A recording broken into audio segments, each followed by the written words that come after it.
رب اشرح لي صدري ويسر لي أمري واحلل عقدة من لساني يفقهوا قولي.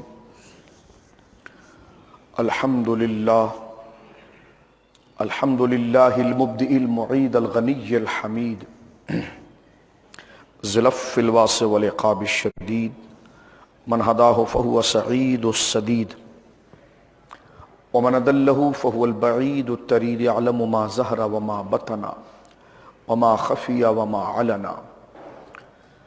والصلاة والسلام على أشرف الأنبياء خاتم سيد المرسلين شفيع المذنبين سيد الأولين والآخرين سيدنا وحبيبنا نبينا وكريمنا ومولانا محمد صلى الله عليه وسلم عبده ورسوله بالهدى ودين الحق أرسله. أما بعد فأعوذ بالله من الشيطان الرجيم. بسم الله الرحمن الرحيم. قل للمؤمنين يغضوا من أبصارهم ويحفظوا فروجهم ذلك أزكى لهم إن الله خبير بما يصنعون. آمنت بالله صدق الله العظيم. ببركة إن الله ملائكته يصلون على النبي يا أيها الذين آمنوا صلوا عليه وسلموا تسليما.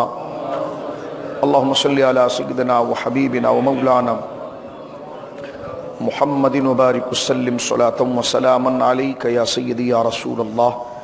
عن أبي هريرة رضي الله قال قال رسول الله صلى الله تعالى عليه وسلم الإيمان بضع وسبعون شعبة وأفضلها قول لا إله إلا الله وأدناها إماتة الأذى عن الطريق والحياء شعبة من الإيمان. رواه البخاري أو كما قال عليه الصلاة والسلام.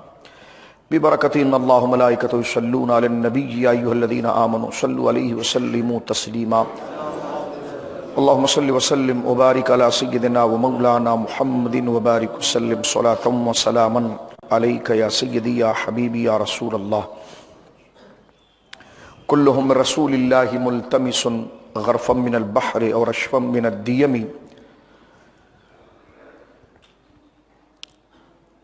كلهم من رسول الله ملتمس غرفا من البحر أو رشفا من الديم منزه عن شريك في محاسنه فجوهر الحسن فيه غير منقسم.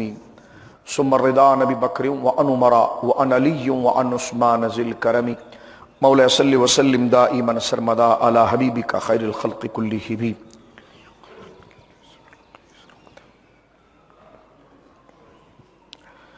اللہ کی حمد و ثنا نبی محترم نبی معظم باعث تخلیق ارض و سما صلی اللہ علیہ وآلہ آلہ وصحبہ وبارک وسلم کی بارگاہ مقدسہ میں انتہائی محبت و عقیدت کے ساتھ درود و سلام پیش کرنے کے بعد تمام تعریف اللہ وحدہ لا شریک کے لیے ہے. موجودہ حالات کے تناظر کے اندر آج جمعۃ المبارکہ کے خطبے کو ہم نے شرم و حیا کے حوالے سے جو قرآن مجید فرقان حمید کی بنیادی تعلیم ہے اور اصلاً تو قرآن کریم فرقان حمید کی بنیادی تعلیم اور اسی تعلق کے ساتھ جو فطرت کا تقاضا ہے اور اللہ رب العالمین جل وعلا نے اس زمین پر جو اپنے بندوں کو اپنے کلمے کا مکلف کیا ہے تو اس اعتبار سے شرم و حیا جو تمام تر عبادات اور تمام تر نیکیوں اور ایمان کی اساس اور بنیاد ہے.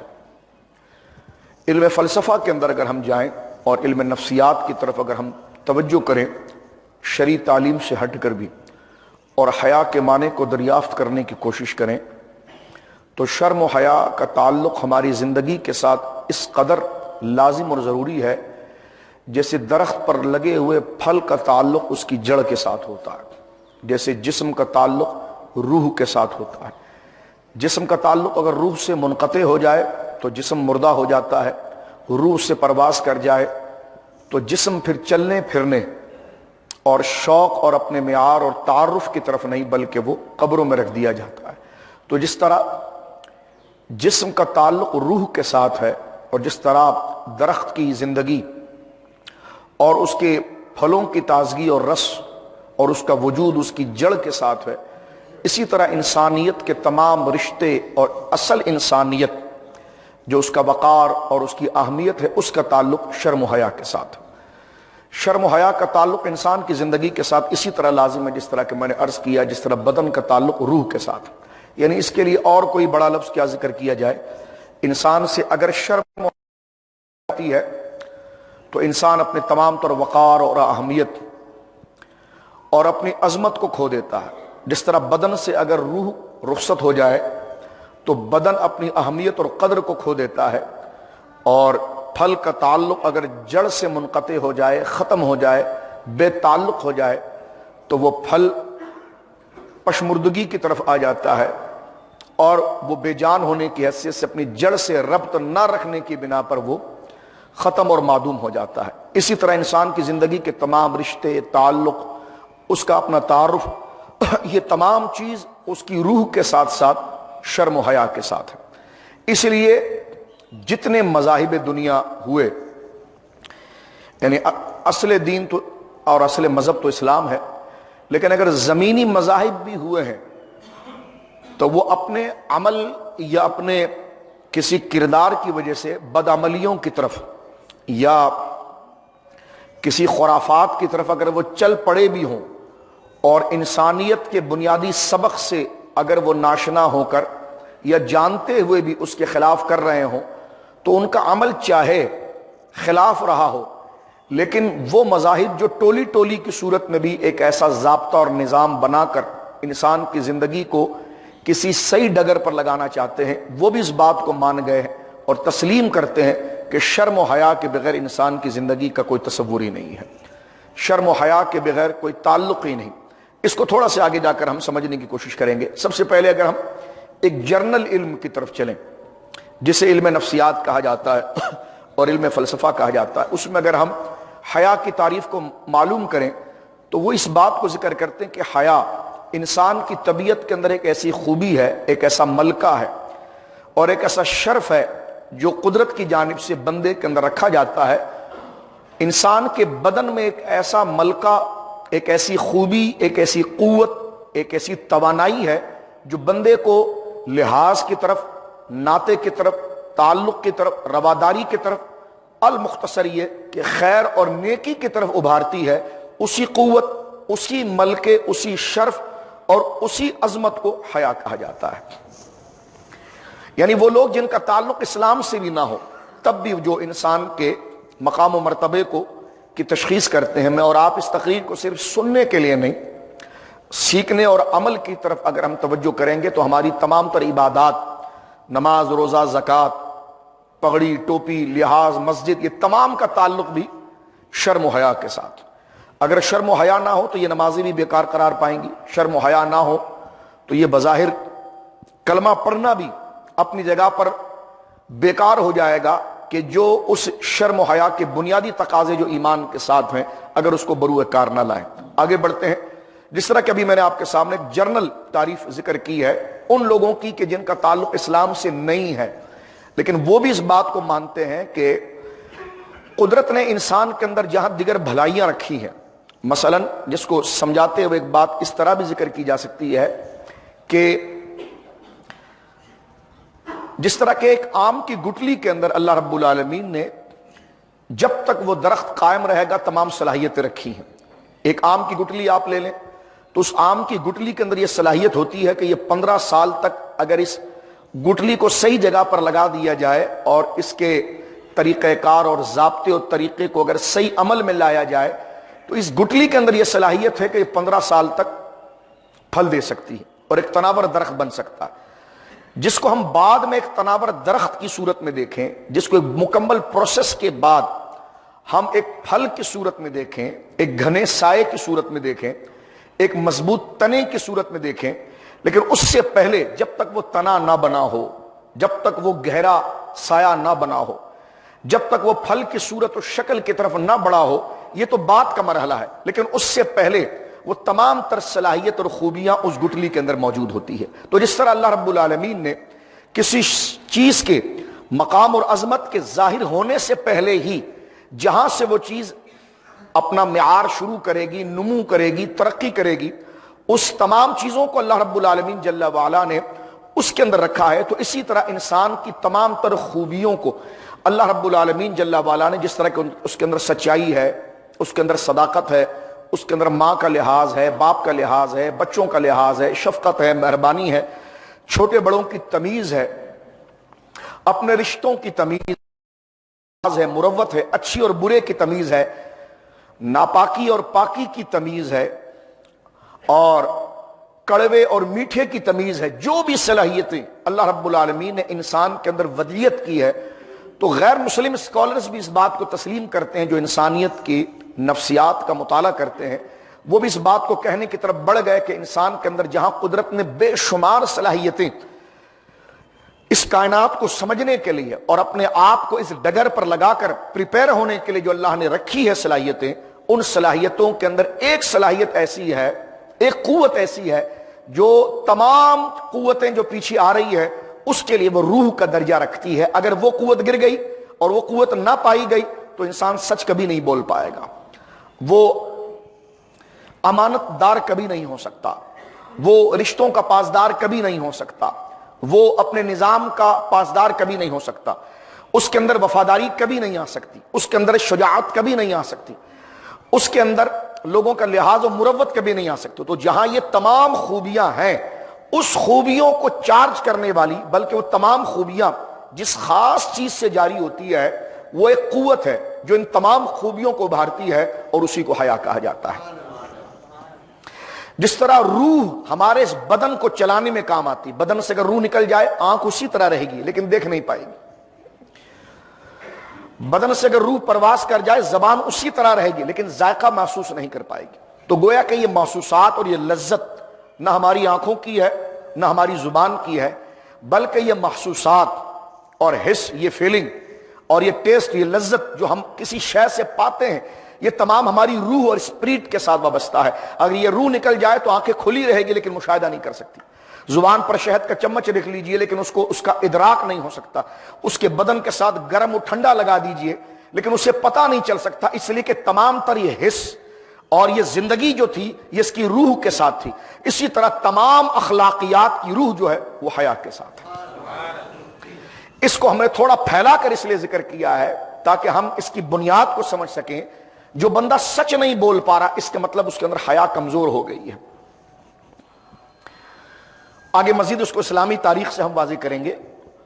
جو بندے کے اندر سچ بولنے کی صلاحیت ختم ہو گئی، یا وہ لوگوں کی امانت میں خیانت کر جاتا ہے، جب بھی بولتا ہے جھوٹ بولتا ہے، امانتوں میں خیانت کر لیتا ہے، ماں کا ادب نہیں کر پاتا، باپ کا ادب نہیں کر پاتا، سوسائٹی کا لحاظ نہیں کر پاتا، چھوٹے بڑوں کی تمیز اس کی آنکھوں سے نکل گئی، اس کا مطلب یہ کہ جو سارے یہ اخلاق کے پھل جو پھیکے ہو رہے ہیں، اس کا مطلب ہے کہ پیچھے بیج جو حیا کی ہے وہ بے جان ہو رہی ہے۔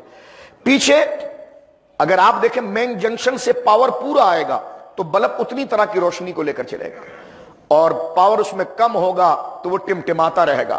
تو سچائی ہو یا امانت ہو یا شجاعت ہو یا رشتوں کی قدر ہو یا زندگی کی ساری خوبیاں ہو، اس میں مکمل رنگ اگر آ جاتا ہے اور وہ ہر رنگ اپنے کمال سے استفادہ کرتا ہے تو اس کا مطلب ہے کہ پیچھے حیا مکمل طور پر موجود ہے اور زندہ ہے۔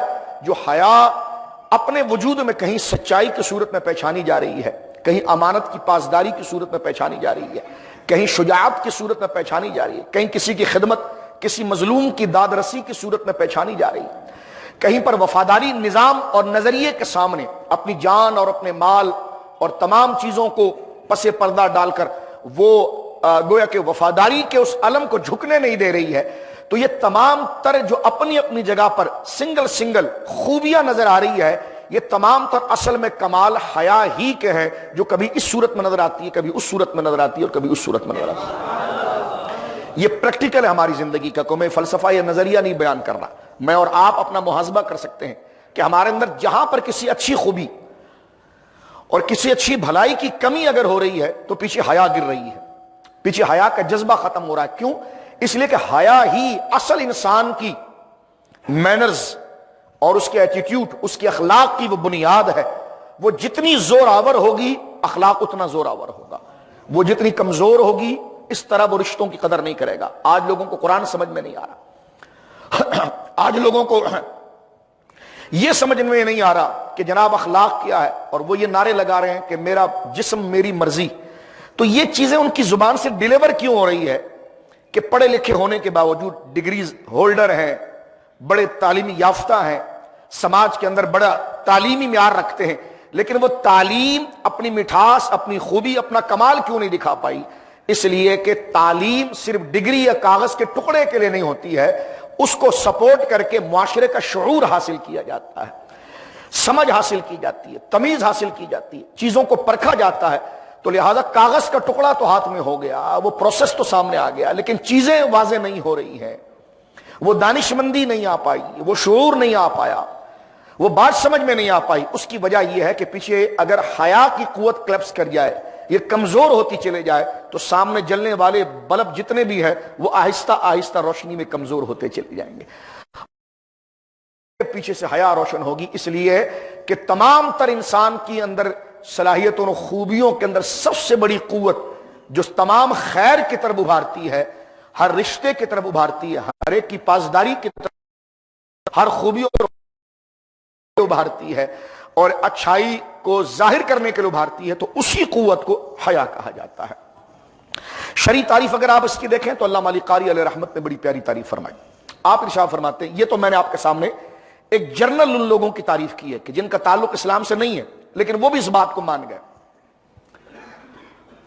کہ جب تک حیا کی قوت اندر موجود نہیں ہوگی، ابھی حیا کو ہم ایکسپلین کرتے ہیں کہ یہ کیا چیز ہے، لیکن پہلے اس کا ایک تعارف ہم آپ کے سامنے سمجھاتے ہیں اپنے آپ کو اور آپ کو کہ حیا کیا چیز ہے، کیونکہ جب ڈیپتھ میں جا کر، جب تک بنیاد میں جا کر اس چیز کو سمجھیں گے نہیں، صبح شام ہم شرم و حیا کا لفظ بولتے رہتے ہیں، لیکن یہ چیز کیا ہے، یہ کیسے پیدا ہوتی ہے، یہ معاملہ کیا ہے۔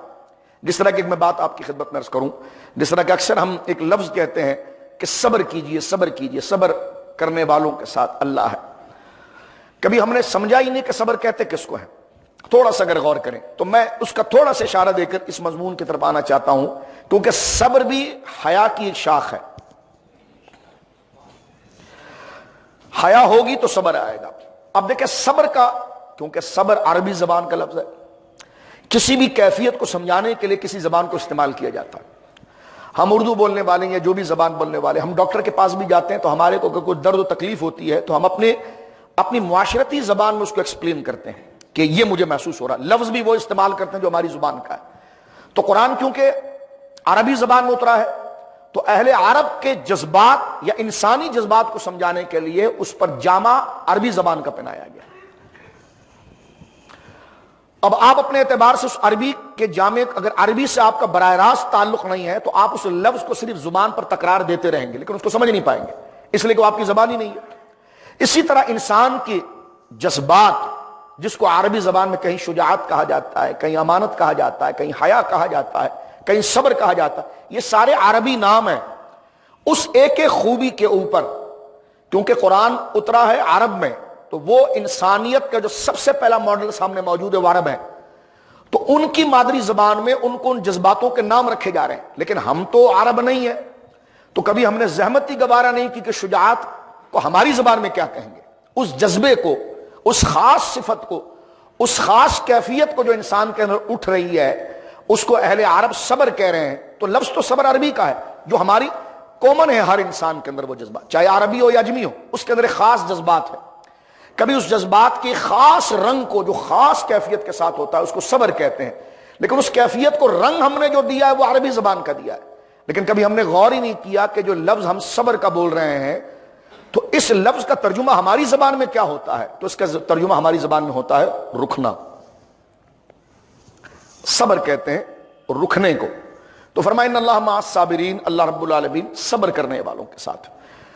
تو صبر ایک ایسی کیفیت ہے کہ بندہ اپنے آپ کو کسی چیز سے روکے، لیکن رکنا خود سے نہیں ہوتا، آپ رکتے جب ہیں جب آگے خطرہ آپ کو محسوس ہوتا ہے۔ اب یہ ساری کیفیت کے اوپر یہ نام آ رہا ہے، اور کتنا بڑا فلسفہ ہے جس کو ایک نام دیا گیا۔ آگ سامنے جلی ہوئی ہو، آپ ہاتھ نہیں ڈالتے، تو یہ ہاتھ ڈالنے سے جو آپ رک گئے تو اس رکنے کو صبر کہتے ہیں۔ لیکن یہ صبر کا وجود اور یہ صبر، یہ رکنا خود سے نہیں پایا گیا، اس کی ضد اور نتیجے میں پایا گیا کہ جو سامنے ڈر تھا تو پتا چلا کہ صبر کی کیفیت جب پیدا ہوتی ہے، بندہ رکتا جب ہے جب آگے خطرے پر یقین ہوتا ہے، تو نتیجہ کیا نکلا کہ یقین ہی کا درجہ صبر ہے۔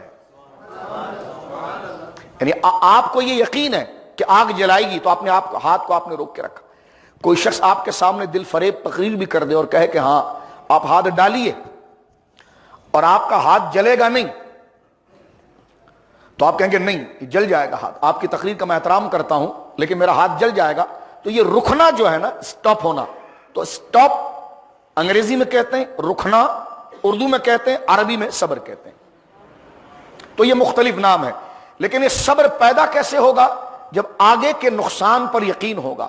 تو یہاں پر یہ بتا دیا گیا کہ جب تک جہنم سے جلنے پر یقین اور اللہ کو جواب دینے پر یقین، جب تک یہ کیفیت پیدا نہیں ہوگی تو صبر کا لفظ ہم زبان سے کہتے رہیں گے، ہمارے اندر وہ کیفیت کے جذبات نہیں آئیں گے۔ تو جب تک آخرت کا یقین نہیں ہوگا اور سوال و جواب اور جواب دہی کا یقین نہیں ہوگا، نافرمانی پر خدا عذاب دے گا اور فرمانبرداری پر اللہ رب العالمین اجر دے گا، جب تک یہ حقیقت ہمارے سامنے یقین کا درجہ اختیار نہیں کرے گی، ہم ان کاموں سے نہیں بچیں گے کہ جو جہنم میں لے جانے والے ہیں، اور ہم بچ کر اللہ کو راضی اس وقت تک نہیں کریں گے جب تک ہمیں انعام ملنے کا یقین نہ ہو۔ تو پتا چلا جب تک یقین کا درجہ سامنے نہیں ہوگا صبر کی کیفیت پیدا نہیں ہو سکتی، چاہے ہم زبان سے اس لفظ کو دہراتے رہیں۔ اب ذرا اسی طرح لفظ حیا اور اس چیز کو بھی میں اور آپ سمجھنے کی کوشش کریں۔ اسلامی تعریف کی طرف ہم تھوڑی دیر کے لیے آتے ہیں کیونکہ یہ مسئلہ سمجھنے کا ہے،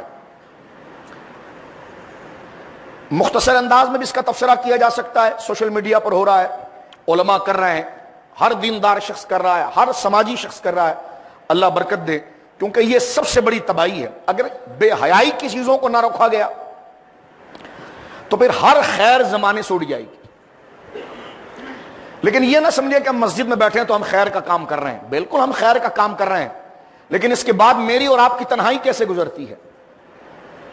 ہم میرا جسم اور میری مرضی والوں کو متون تو کر رہے ہیں، اور کرنا چاہیے، انتہائی شنی اور غلیظ نعرہ ہے، لیکن میں اور آپ اس کی غلاظت کو جاننے کے باوجود کیا ہم بھی معنن ایسی زندگی نہیں گزار رہے؟ فرق یہ ہے کہ وہ کھل کر پلے کارڈ لے کر آئے، ہم چھپ چھپ کر رہے ہیں۔ اس کی طرف بھی تھوڑا غور کرنے کی ضرورت ہے۔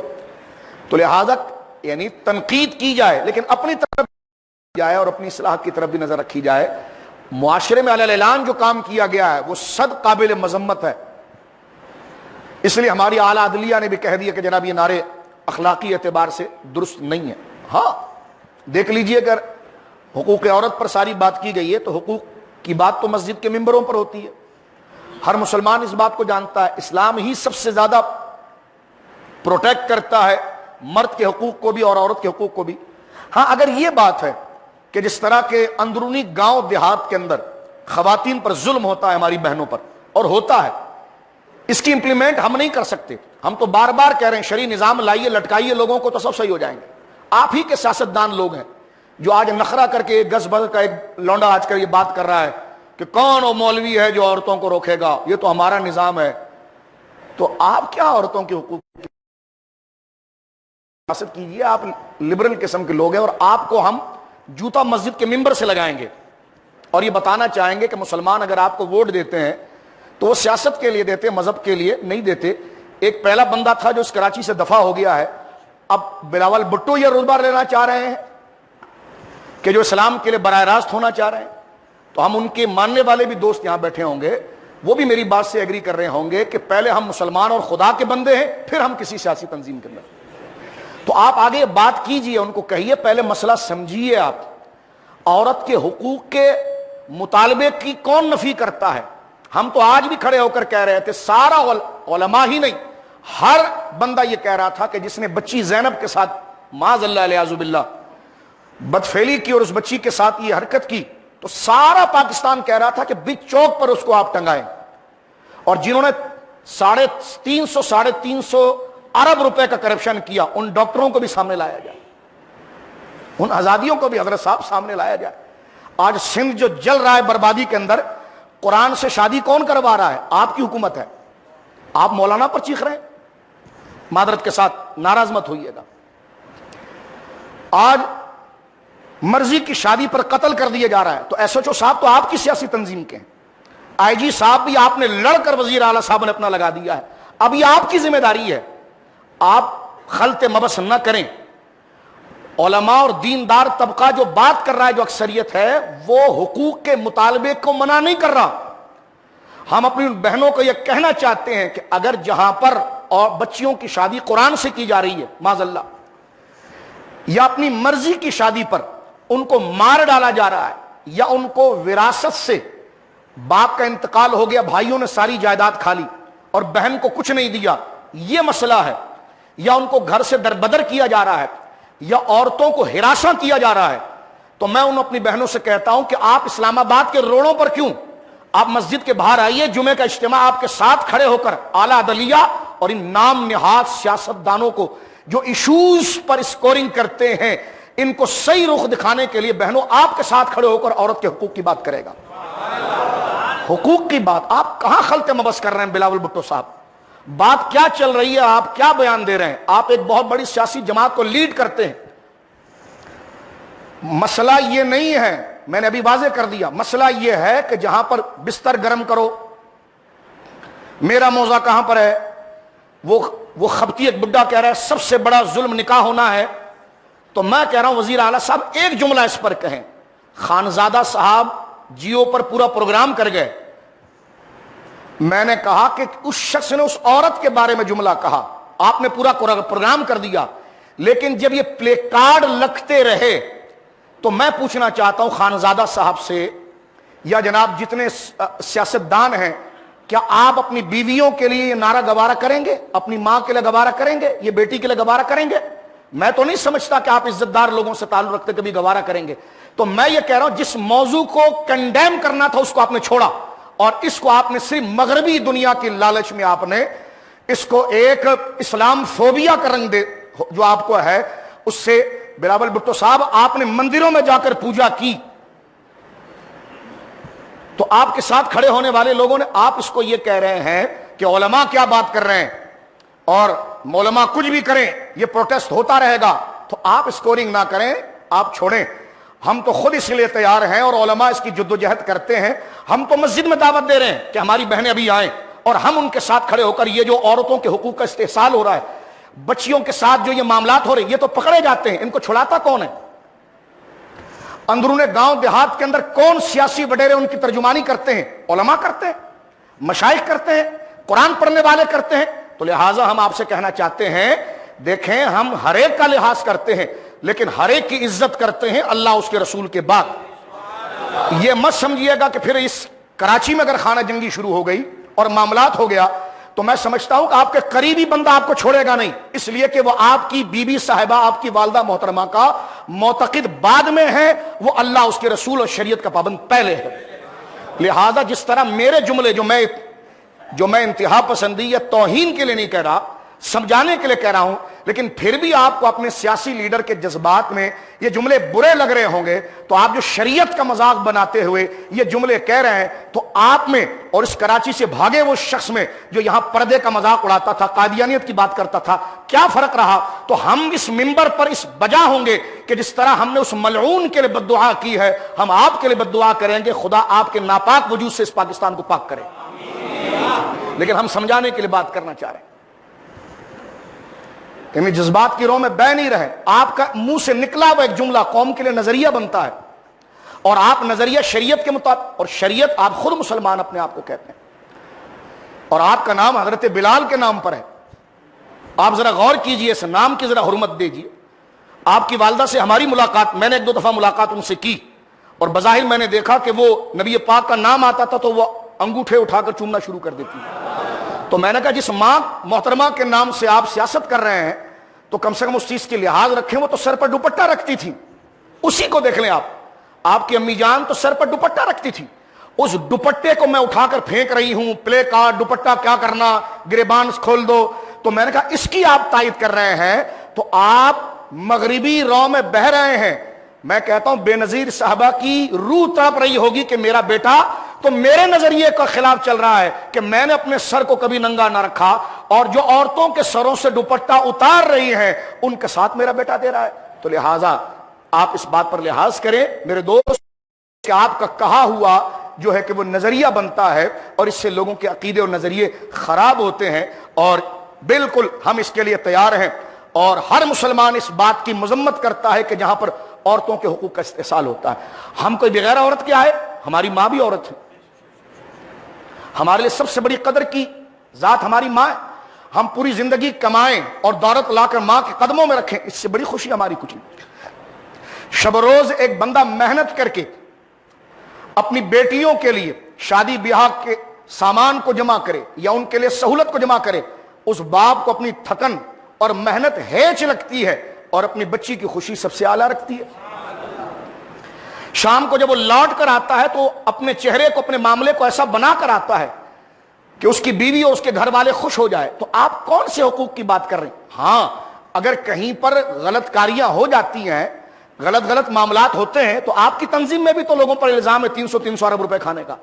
تو اب آپ دیکھیے، اگر ایک غلط بندہ کہیں پر آ جائے تو اس کی غلطی کی وجہ سے سارے معاشرے کو متون نہیں کرنا چاہیے۔ اتنا برا نعرہ آپ نے لگا دیا کہ علماء آ جائیے، کر لیجئے، ہم بھی پروٹیسٹ کریں گے، تو آپ کریں پروٹیسٹ، ہم بھی آپ کے ساتھ کھڑے ہیں، لیکن عورتوں کے حقوق پر کریں، معاشرے کو برباد کرنے پر نہ کریں۔ اور عورتوں کی جو اصل تقدیس اور حیا ہے، جو ہماری بیٹی، ہماری ماں، ہماری بہنوں کے حوالے سے ہے، اس کو پامال نہ کریں، اور اس کے پامال کرنے کی اجازت کوئی بچہ بھی جو دل میں، سینے میں غیرت، ماں کی عزت، بیٹی کی قدر، بہن کی عزت کو جانتا ہو، وہ آپ کو اجازت نہیں دے گا۔ لہذا اس کا رخ نہ بدلیں۔ ہم بار بار کہہ رہے ہیں کہ ہم اس پر سکورنگ نہیں کرنا چاہتے، ہم سیاسی لوگ نہیں ہیں، ہم یہ بات کرنا چاہ رہے ہیں کہ جو اس کا صحیح رخ ہے اس کو لایا جائے۔ کون ان کو کیا ہے کہ نہ، اعلیٰ عدلیہ نے بھی منع کیا، تو اعلیٰ عدلیہ نے کیوں منع کیا؟ اس نعروں کی وجہ سے منع کیا، مطالبے کی وجہ سے کیوں؟ کون منع کرے؟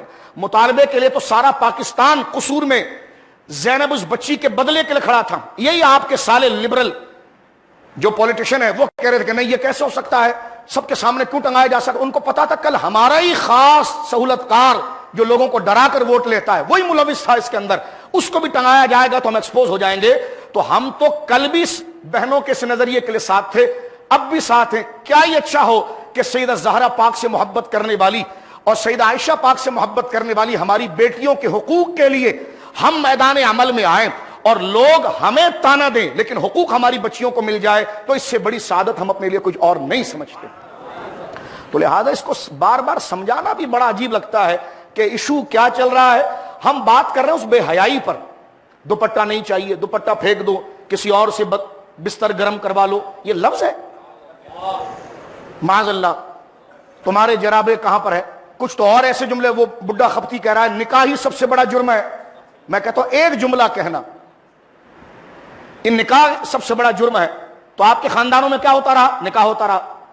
تو یہ آپ کے معاشرے میں کیا ہے؟ میں نے کہا ہندوؤں میں بھی بیاہنے کا سسٹم ہے، جو عورت کسی کے ساتھ بیاہ دی جائے تو وہ عورت اپنی فطری تقاضے کے اندر غیر مسلم بھی ہو تو کسی مرد کی طرف نہیں دیکھتی۔ تو یہ کہہ دینا کہ جناب نکاح کا تعلق ہی کسی سے نہیں، نکاح کی اہمیت کو اسلام نے پورے رنگ پر کھڑا کیا، لیکن ایک خاتون ایک مرد کے نام ہو جائے اور گواہیوں کے ساتھ منسوب ہو جائے کہ یہ اس کے لیے ہو گئی، یہ تو ہر مذہب کے اندر رہا۔ اور ایک عورت کی جو فطری آزادی تھی، میں گوروں کی بات نہیں کرنا چاہتا کہ جہاں حلال بچے ہی پیدا نہ ہوتے ہیں، جو واقعی میں گویا کہ ایک فطری حیا رکھتے ہیں، تو وہ عورت اور بہن کیسے گوارا کرے گی کہ وہ ایک شوہر کی طرف منسوب ہے، وہ دوسرا مرد اس کی طرف نظر کرے؟ تو میں یہ کہتے ہیں نہیں ہم تو اسی لیے پروٹیسٹ کرتے ہیں۔ تو میں نے کہا آپ تو نکاح کے خلاف، نکاح ہی ہے جو اس حیا اور غیرت کو باقی رکھتا ہے، نکاح ہی ہے جو اس اہمیت اور عظمت کو باقی رکھتا ہے۔ لہذا شریعت مطہرہ، اب یہ تعریف آپ سن لیجئے، اس پر جتنا بھی تبصرہ کیا جائے، مذمت کی جائے، کم ہے، لیکن یہ اب آپ کہیں گے جناب شاہ صاحب ممبر پر کیا بات کر رہے ہیں؟ تو دیکھیں ہم انسان ہیں، مسلمان ہیں، ہم زمین کے نیچے کے مسئلے بھی بتاتے ہیں، آسمان کے اوپر کی بتاتے ہیں، اور زمین کے اوپر کی بھی بات کرنی ہے۔ یہ ممبر سیاست، اگر آپ کہیں کہ جناب سیاسی بات کر رہے ہیں تو میں نے کہا بالکل سیاست کا ایشو بھی ہو سکتا ہے، پر کیا حرج اس میں؟ سیاست موضوع تو قرآن کا ہے، اگر آپ پھر بھی ہم پر یہ تھوپنا چاہتے ہیں، لیکن موجودہ جو سیاسی تنظیمیں ان سے تو ہم بیزار ہیں، ہمارا ان سے کوئی تعلق نہیں، چاہے وہ اس وقت اقتدار کے اندر ریاست مدینہ کی بات کر رہی ہو یا غیر مدینہ کی بات کر، ہمارا کوئی ان سے کوئی بظاہر ہمدردی نہیں، لیکن جو نامنیٹ ہو کر آ جاتا ہے تو ریاست کے حوالے سے ہر بندہ جو ان کی تنظیم میں نہیں بھی ہے، وہ ریاست کی امن کی وجہ سے، استحکام کی وجہ سے، اس نظام کو انتشار نہ ہو، چلنے لگتا ہے۔ لیکن یہ بات جو کی جا رہی ہے اب، یہ خالصتاً سیاسی مسئلہ نہ رہا، یہ مذہب کا مسئلہ رہا، یہ قرآن کا مسئلہ رہا، یہ صحابیات کی عزت کا مسئلہ رہا، یہ اہل بیت کا مسئلہ رہا۔ کہاں گئے حضرت ابو بکر پر اور باغ فدق پر پڑھنے بولنے والے وہ کالے جبے والے؟ کیوں نکل کر نہیں آ رہے جمعے کی تقریر کریں؟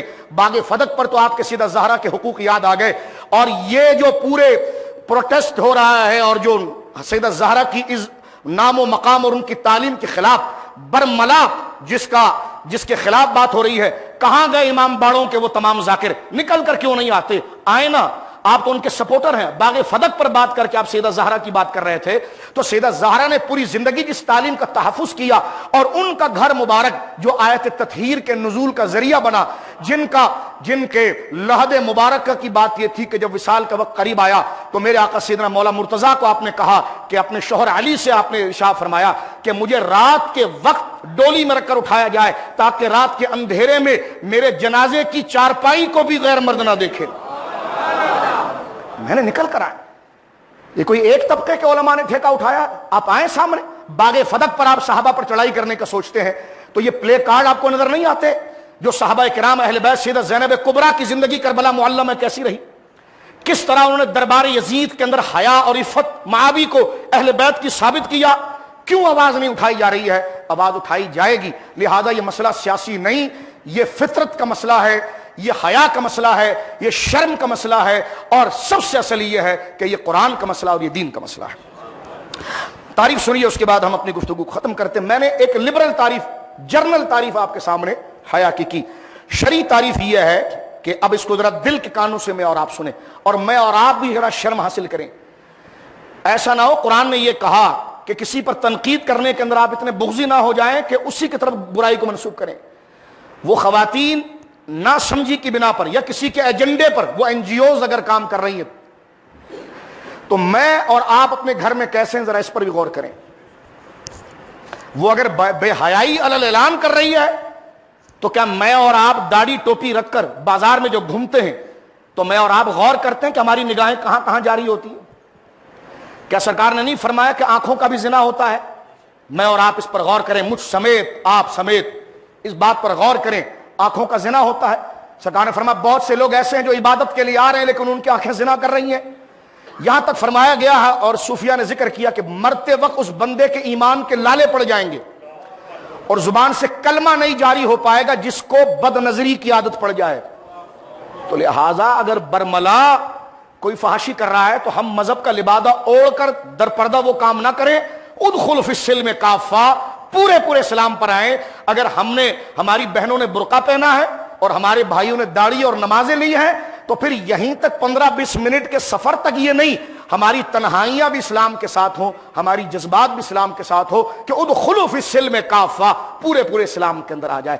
ہم نہ کسی سیاسی جماعت کی مخالفت کے در پر ہیں، نہ ہمیں یہ موضوع اچھا لگتا ہے، لیکن کہنے کا معنی ہمارا دل اس بات کو چاہتا ہے، لیکن بات ایک مذہبی رنگ اختیار کر گئی تو اس کا ایک توازن والا رخ ہم آپ کے سامنے بغیر کسی تنقید کے، بغیر کسی کی ذاتی ہدف کو بنائے ہوئے، صرف جو شرعی مسئلہ ہے اور صحابہ اور اہل بیت اور قرآن کریم اور ازواج مطہرات جو ہمارے لیے ماڈرن ہے ان کا مسئلہ ہے، ان کے لیے بات کی جائے۔ تو بلاول صاحب یہ بھی ان کو کہیں کہ کبھی پروٹیسٹ تو آپ نے کیا ہے، کبھی ایک آپ جلوس سیدہ فاطمہ الزہرا کی عظمت پر بھی نکالیں اور ان کے کردار اور ان کی تعلیم پر بھی نکالیں، حضرت عائشہ صدیقہ رضی اللہ تعالیٰ کی عظمت و شان کے لیے بھی نکالیں، سیدہ زینب کبریٰ کو مجلس میں بیٹھ کر جن پر نام پر رو لیتی ہیں تو باہر نکل کر بھی ذرا لوگوں کو بتائیں نا کہ ان کے پردے کا کیا حال تھا اور ان کا مقام کیا تھا، ان کی شان کیا تھی۔ تو لہٰذا اللہ رب العالمین ہمیں خود بھی کہنے کی اور خود اس پر عمل کرنے کی توفیق عطا فرمائے۔ کسی پر تنقید غرض کے لیے، بغض کے لیے کرنے کی بجائے شرعی حکم کو واضح کر کے اس کو بھی ڈرانے کے اور خود بھی اللہ کے انتقام اور عذاب سے ڈرنے کی اللہ رب العالمین ہمیں توفیق عطا فرمائے۔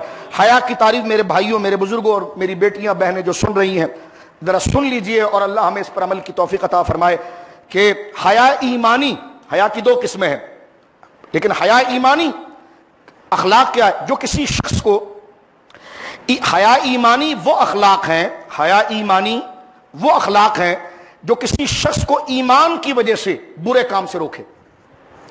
حیا وہ صفت ہے جو بندے کو روکے کہ تو بندہ کس کا ہے، تجھے اللہ دیکھ رہا ہے، تو مومن ہے، اللہ ان کاموں سے ناراض ہوتا ہے۔ اس لیے جب پوچھا گیا بزرگان دین اسلاف سے کہ حیا کیا ہے، فرمایا تیرا مالک تجھے وہاں نہ دیکھے جہاں دیکھنے سے وہ ناراض ہوتا ہے۔ اس احساس کا نام میرے دوستو بزرگوں حیا ہے، اور اس لیے قرآن مجید فرقان حمید نے میرے لیے اور آپ کے لیے اور تمام مسلمانوں کے لیے حکم کو واضح کیا۔ اللہ ہمیں اس پر عمل کی توفیق عطا فرمائے۔ فرمایا قل للمؤمنین، اے حبیب آپ فرمائیے مومنین سے، یغضوا من ابصارہم، کہ اپنی نگاہوں کو جھکائے رکھیں۔ آج یہ عہد کریں کہ ہم بازاروں میں اپنی ضرورت کے لیے اور اپنی زیست اور معاش کے لیے آنے والی بہنیں جو کام کے لیے آتی ہیں ان کی طرف ہم نظر اٹھا کر نہیں دیکھیں گے۔ آج یہ عہد کریں، گلیوں کے نکڑ پر نہیں بیٹھیں گے۔ اگر گلیوں کے نکڑ پر بھی بیٹھیں تو بیٹیاں بہنیں مائیں جا رہی ہیں تو آنکھوں سے ان کا پیچھا نہ کریں کہ گھر تک ان کو دیکھیں۔ یہ غلیظ عادت یہ نمازوں کو مقبول نہیں ہونے دے گی۔ یہ توبہ استغفار، کیونکہ جس کے اندر حیا نہیں اس میں ایمان نہیں۔ میں نے اور آپ نے اگر 2-4 منٹ کے لیے نماز ادا کی اور گلیوں میں ہماری آنکھیں کسی کا پیچھا کر رہی ہوں، اس کا مطلب یہ کہ ہم میں حیا نہیں تھی۔ تو یہ نماز بھی ایک ظاہری فارمیلٹی تھی جو سب گئے۔ اس لیے فرمایا گیا، نبی کریم علیہ الصلوۃ والسلام فرمایا الحیاء شعبۃ من الایمان، تقوی صرف داڑھی ٹوپی ہی کا نام نہیں۔ اس لیے حضور نے فرمایا ان اللہ لا ينظر الى اجسادکم والى صورکم ولكن اللہ ينظر الى قلوبکم، اللہ تمہارے چہروں اور تمہارے لباس کو نہیں دیکھتا، اللہ تمہارے دلوں کو دیکھتا ہے کہ تمہارے دل کیا ارتکاب کر رہے ہیں۔ داڑھی ٹوپی لے کر داڑیاں سفید ہو اور بندہ عورتوں کو دیکھ رہا ہو، چہرے پر داڑھی ہو وہ عورتوں کو دیکھ رہا ہو، بندہ اپنے آپ کو نمازی مسلمان کہے وہ لوگوں کو، اور پھر وہ یہ کہے یہ اسلام آباد میں کیا ہو رہا ہے، یہ عورتیں کیا بات کر رہی ہیں۔ تو جو آپ سوچ رہے ہیں اسی کی ترجمانی تو ہو رہی ہے، جو میں اور آپ سوچ رہے ہیں اسی کی تو ترجمانی ہو رہی ہے۔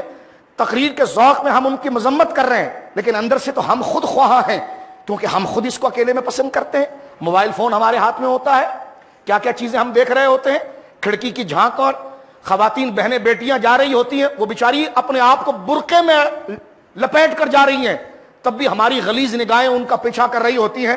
تو یہی تو ہماری ہی تو ترجمانی وہ پلے کارڈ پر لکھ کر رہی ہیں جو ہم کر رہے ہیں۔ تو لہٰذا مجھے اور آپ کو بھی شرم آنی چاہیے اور ہم اپنے کردار پر میں بھی توجہ کروں اور آپ بھی توجہ کریں۔ قرآن کیا کہتا ہے میرے بزرگوں دوستو، یہ خالصتاً نصیحت کے لیے میں اپنے اور آپ کے لیے عرض کر رہا ہوں، ہم اتنے بڑے نہیں کیا نصیحت کریں گے، نصیحت قرآن کی ہے۔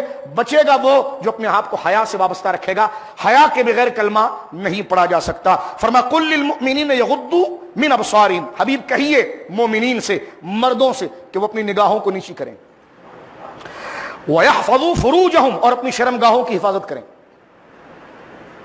سرکار نے فرمایا چند چیزوں کی ضمانت مجھے دے دے مجھ سے جنت لے لے۔ صحابہ نے کہا کیا؟ فرمایا جو تیرے 2 جبڑوں کے درمیان ہے نا اس کو میرے حوالے کر، اور جو تیری رانوں کے درمیان ہے اس کو میرے حوالے کر، اور جنت مجھ سے لے لے۔ اور یہ سب سے مشکل ہے، جنت کوئی نانی اماں کا گھر نہیں۔ فرمایا ایسا ماحول اختیار کر، ایسے دوست اختیار کر، ایسے سنگی اختیار کر، ایسا لیکچر پڑھ، ایسے ماحول میں آ جہاں شرم کا معیار بڑھے، حیا کا معیار بڑھے۔ ایسے دوستوں کو چھوڑ، ایسے مشاہدے کو چھوڑ جس سے دن ہلکا پڑے۔ قرآن یہ کہتا ہے کہ مومنین سے کہیے کہ وہ اپنی نگاہوں کو نیچی رکھے، وَيَحْفَظُوا فُرُوجَهُمْ، اور اپنی شرمگاہوں کی حفاظت کرے۔ ذَلِكَ أَزْكَىٰ لَهُمْ، یہی مسلمانوں کے لیے سب سے بڑی پاکی ہے۔ اور اللہ آگے کہتا ہے مجھے اور آپ کے لیے إِنَّ اللَّهَ خَبِيرٌ بِمَا يَصْنَعُونَ، جو تم کر رہے ہو نا اللہ جانتا ہے کہ یہاں نمازی بنے ہو وہاں کیا کر رہے ہو۔ تو دیکھیں آخری آیت جو ختم ہو رہی ہے اس لفظ پر ہو رہی ہے کہ ان اللہ خبیر، بے شک اللہ کو ساری خبر ہے، بما یصنعون، جو تم کرتے ہو، یعنی نماز کے ٹائم پر جبہ سفید کپڑے اور اس کے بعد ساری چلنے، تو اللہ نے آخر میں فرمایا کہ اللہ اس بات کو دیکھ رہا ہے کہ جو تم کر رہے ہو اسے خبر ہے۔ لہذا میں اور آپ اگر اپنی آخرت اور اپنے بچوں کو اگر محفوظ کرنا چاہتے ہیں تو اپنی آنکھوں کو حیا کی طرف لائیں۔ غلطی بندے سے ہوتی ہے استغفار کریں، غلطی بندے سے ہو جاتی ہے استغفار اور توبہ کرے، توبہ ایسی کرے کہ آئندہ اس کا اعادہ نہیں ہوگا۔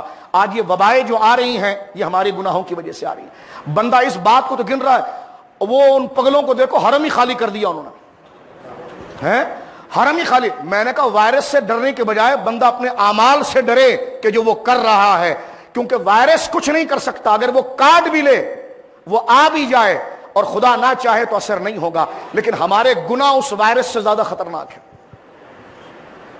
ہماری بدعملیاں اس وائرس سے زیادہ خطرناک ہیں۔ لہذا اللہ رب العالمین جل وعلا کے حضور مل کر مسلمانوں کا اجتماع ہے، ان بہنوں کی ہدایت کے لیے بھی اور اپنی ہدایت پر جمنے کے لیے بھی، اور ساری امت اور اپنے تمام کے لیے استغفار کی نیت کر کے، خدا کی بارگاہ میں ڈر کر، خود کو میتوں میں یقین کر کے کفنوں میں لپٹا ہوا یقین کر کے، سید ہو، پٹھان ہو، افغانی ہو، بلوچ ہو، مالدار ہو، غریب ہو، سب اس گڑھے کے اندر جائیں گے اور سب نے اس کفن کے اندر پہن کے جانا ہے کہ جہاں پر سر سے بھی باندھا جائے گا اور پاؤں سے بھی باندھا جائے گا، مل کر ایک دفعہ اجتماعی طور پر اس نیت کے ساتھ کہ ہم توبہ کی نیت کرتے ہیں، اللہ ہمارے بھی گناہوں کو معاف کرے اور ہمیں اپنی توبہ پر ثابت قدم رکھے، اور ہمارے سیاستدانوں کو بھی اللہ گناہوں کو معاف کرے اور ان کے لیے بھی اللہ رب العالمین صحیح راستے کو واضح کرے۔ مل کر میرے بھائیو استغفر اللہ استغفر اللہ استغفر اللہ ربی من کل ذنب واتوب الیہ۔